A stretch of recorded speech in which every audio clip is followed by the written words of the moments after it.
Via. Luca Lanteri, ARPA Piemonte, ci racconterà come si usa software libero nella gestione della microzonazione sismica, ma soprattutto nel rapporto tra regioni e liberi professionisti nella gestione del territorio.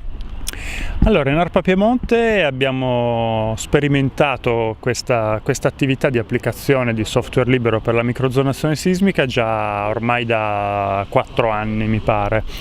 La necessità nasceva proprio dal fatto di permettere sia alla regione sia ai professionisti di avere uno strumento che fosse svincolato da tutti i vincoli che ci sono legati a una licenza. Un software sviluppato da noi non deve imporre ai professionisti un determinato strumento che richieda una licenza.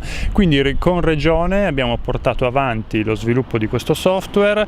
È stata un'esperienza sicuramente positiva perché al contrario di quello che si credeva fino a qualche anno fa, quindi l'idea di un software libero, quindi l'equivalente di un software poco stabile con problemi, si è rivelato completamente falsa questa cosa, anzi abbiamo avuto un maggior grado di libertà nello sviluppo, abbiamo avuto un supporto da parte della comunità e abbiamo avuto appunto ottimi risultati.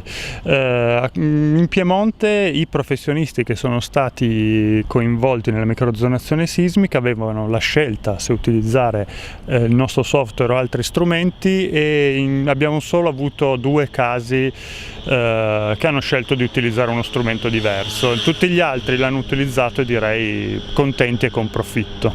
Grazie.